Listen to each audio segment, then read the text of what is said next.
Hello bookworms, welcome back to the Bonafide Bookworm. I'm your host Rachel, and if you're here to read along with me and improve your English.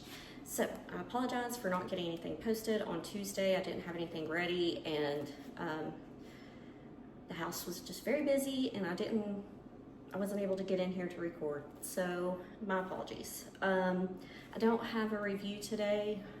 We're just gonna hop into the book. When we left off, and of course we're reading Saving Sadie by Joal, Derse, Dauer with Elizabeth Ridley. And when we left off, they had celebrated the new year.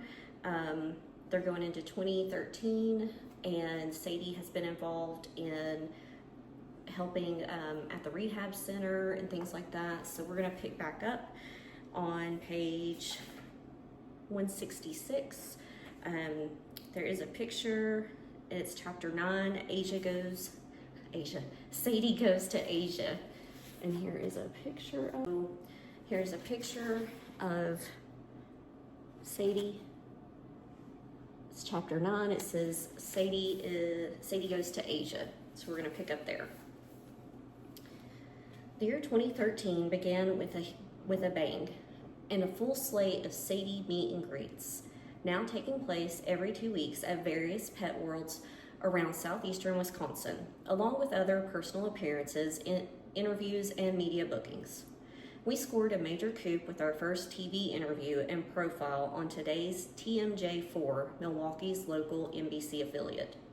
This was a huge step forward in our plan to expand media coverage of Sadie beyond print and internet to radio, television, and more. Today's TMJ4 reporter, Stephanie Graham, met us on January 9th at the Pet World in Menominee Falls, not sure how you say that, during one of Sadie's regular meet and greets with customers, staff, and the general public. With us was Jessica, the massage therapist for humans, who had been giving Sadie massage as part of her ongoing therapy. Stephanie and her cameraman spent a long time filming Sadie in action, from her being massaged by Jessica and demonstrating her attempts at walking to being wheeled in a shopping cart and interacting with kids. Stephanie also interviewed me on camera, asking about how I found Sadie, the logistics of her care, how she had changed my life, and so forth. Afterward, I felt the interview had gone really well. But as always, we couldn't know how the final product turned out until we actually saw the segment on TV. And as always, we worried a little bit about negative media coverage and the impact something like that would have on Saving Sadie. It was a bit of a wait, but on January 22nd, the story was finally broadcast. I was curled up in bed in my flannel PJs, anxiously clutching the remote, and with all the animals huddled around me for warmth as our segment began. We had scored the all-important special assignment spot on the 10 p.m. newscast. "Okay, guys, this is it," I said, turning up the volume. Longtime Channel 4 anchorman Mike Jacobs, looking distinguished in his dark blazer and colorfully striped tie, introduced the piece. "A mosquito woman has made it her mission to save a dog that nobody wanted," he begins. "Mosquito woman, that's me." Co-anchor Carol Meekins continues. "Susan Kim has an inspiring story of perseverance." The camera cuts to reporter Susan in the studio, positioned in front of a wide screen with Saving Sadie in large block letters among a collage of Sadie photos. "What started as a tragedy is now a blessing for a mosquito woman and her special dog," Susan reports. The scene moves to Pet World with Sadie relaxing on a Turkish carpet as Jessica gives her a luxurious head-to-tail deep muscle massage. "Sadie, there you are," I squealed, pointing the remote at the screen. "Look at you, boo-boo." I was dazzled by how telegenic Sadie was. She truly looked amazing on film with her glossy black fur and warm brown markings, clear and vividly defined. She gazed straight into the camera as her amber eyes lit up and her face glowed, intelligent and expressive. "For Sadie, I have to be careful when working the neck muscles," Jessica explains. "There's some extra straining going on there just because she can't use those hind legs." Now cut to me with Sadie in a shopping cart. "Believe me, this was not on my bucket list to rehab a paralyzed dog," I say, stroking her head. It just wasn't. However, she's just very thankful, and that's what makes it all worthwhile. Despite her challenges, you can tell this persevering pooch is very happy and loving her second chance at life, Susan explains in voiceover. She's just taught me so much, I add, rubbing Sadie's shoulders as she sits up in the shopping cart, looking absolutely adorable. She just will not sit down in the car because she's absorbing all the traffic and everything that life has to offer. She has taught me we have to love not only animals and people, no matter what kind of baggage they have, and I think it's absolutely huge because we all have baggage. Back to the anchors in the studio. Carol Meekins says with an admiring smile, "Well, Sadie does have some guardian angels." Mike Jacobs readily concurs. "It's like that look on Sadie's face almost says thank you," he marvels. I lowered the volume, leaned back against my pillows, and pulled Sadie close, wrapping her in my arms. "You are a natural, Sadie, no doubt about it," I said, stroking her head. "The camera loves you, and you are a star." I was humbled to think how many thousands, probably tens of thousands of viewers in Southeast Wisconsin had seen Sadie's story and been touched by what they had seen. "You are on the way," I told her. "Pretty soon, everybody will know your name." Following Sadie's appearance on today's TMJ4, we had another TV appearance a month later. In early February, we were interviewed by Maximilian Hess, a student at Marquette University in Milwaukee, for a feature story on MUTV, Marquette University Television News. I didn't mind that the story was only running on a student television station. It was great practice for Sadie and me to improve our interview skills while also spreading Sadie's message to a new and untapped audience. Max, a bright, eager young man with clipped brown hair and glasses, came to the house to interview us, which gave him and his cameraman the chance to see Sadie in action and film it for the report. Sadie playing with her toys, going upstairs with help, flying downstairs with no help, playing peekaboo with a blanket thrown over her head, and frolicking in the thick layer of freshly fallen snow that blanketed the woods surrounding my house. I appreciated the deep interest that Max showed in Sadie and how much time he devoted to getting to know her and learning more about her life. When the feature was broadcast on February 20th, the segment opened with a shot of Sadie sitting in the snow, paws folded regally beneath her as she gazed at the camera with an intense, serious expression on her face. "This is Sadie," Max's voiceover began. "She's not your usual dog. In fact, she's everything but that. Her owner, Joal, lives in a quaint house in Mosquito and has a true heart for animals." When the 2-minute 19-second segment finished, I sat back in awe, moved by the beauty of the piece and by how Sadie had been given the opportunity to shine on screen yet again. There's so much bad news in the world, so many evil people, I thought, and at the same time, there are also so many worthy causes that deserve focus and attention, and yet people are willing to give airtime to Sadie to share her story and help generate support. If not for Sadie, I would never have realized how truly kind and generous people can be. In the midst of so many wonderful things happening, especially in terms of raising Sadie's profile among the media, we faced some challenges and setbacks as well.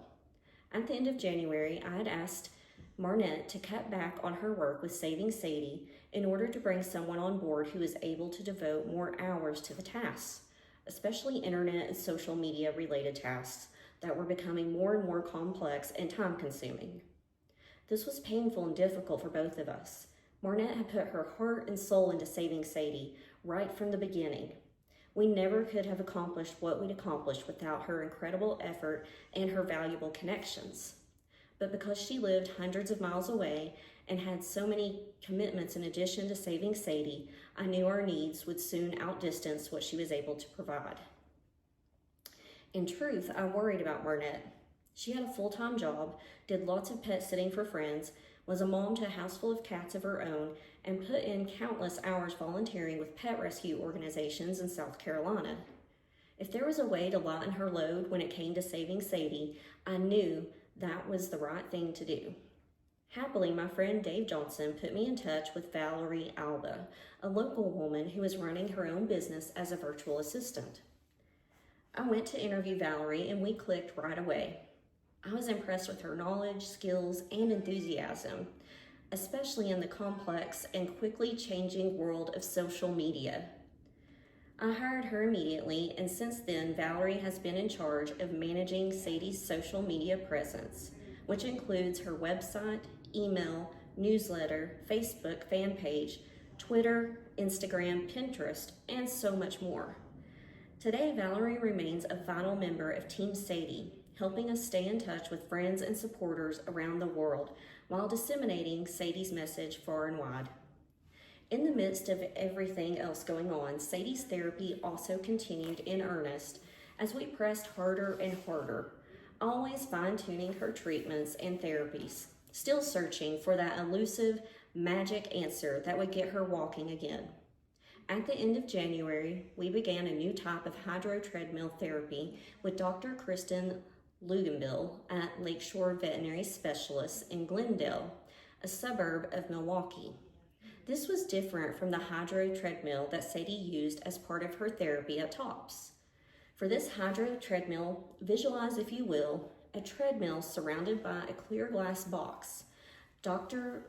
Luganbill, a tall, outgoing, warm-hearted woman, clad in hip waders with her long blonde hair secured in a ponytail, climbs into the box and places Sadie on the treadmill, straddling Sadie between her legs and holding up Sadie's back end.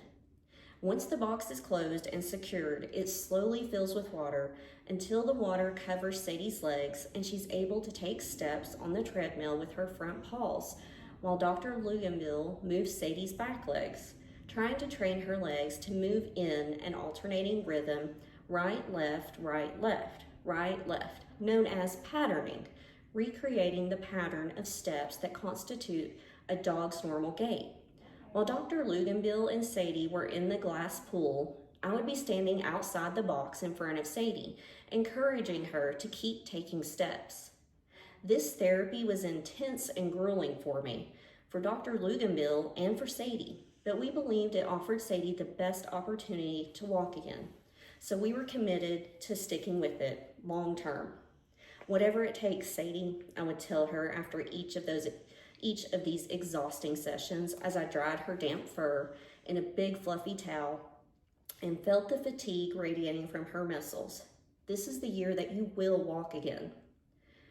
Developing a relationship with an animal, whether a dog, cat, horse, or other creature, is a lot like developing a relationship with a human being. The more time you spend together, the closer you become. The more you begin to understand the other's thoughts, fears, hopes, and dreams, and the more you can feel what each other is feeling. It is as if you share a single mind, heart, and soul, and can access the other's thoughts and emotions, even learning to anticipate how the other will react in certain situations. Certainly, Sadie and I had developed an especially close physical and emotional bond in the 9 months since I had adopted her. And yet I still had many unanswered questions. I knew without a doubt that Sadie loved me. She showed me that every single day. My questions centered more around Sadie's past, her memories, good and bad, and how she coped with processing the trauma she had endured. I so wish she could tell me about what had happened to her in those harsh Appalachian hills, even though I knew that hearing the whole story would undoubtedly break my heart. I often suspected that Sadie may have been shot by a man wearing a hat. Sadie loved everyone. To her, every stranger was simply a friend she hadn't met yet. The only time she ever reacted strangely and seemed upset was when she was around a man wearing a hat, especially a baseball cap. When she saw a man in a baseball cap, she would bark a fierce, angry, violent bark. This was my Sadie, a dog who never normally barked at all, so I knew she was reacting to something that I couldn't see or understand. "It's okay, girl, don't worry," I would console her, holding her close. "Try not to think about that. The bad men are far away, and no one will ever hurt you again. I will protect you, I promise." I was highly intrigued by the possibility that maybe I could communicate with Sadie on a deeper level, And maybe there were people out there who could help initiate that process. In early February, I got in touch with Carrie Davis, a Canadian woman who practices what she calls sacred kinship, using her natural gifts as a medium to enable animals and their people to communicate more directly with another. I was especially taken by Carrie's philosophy, as described on her website. Energetically, we are all one, but in our evolution as rational, thinking beings, we have narrowed our ability to communicate with humans only. How true. Carrie was committed to using her psychic gifts to reopen those channels of communication that have become closed off over time. And we're going to stop there because I think that's a good stopping point to see, like, is she able to communicate with Sadie? Does Sadie say something? What does Joel think of this? I'm also curious what you all think about animal psychics, if you think that's a real thing, people are able to do that or not. I'm very curious. Leave some comments, let me know. I want to know what your thoughts are on that. And that's all I have today. Like, I feel like it's a short episode, but at least it's out there. And wherever you're at, I hope it's great. I hope you're having a great day, week, month, year, and I hope you come back here. Bye.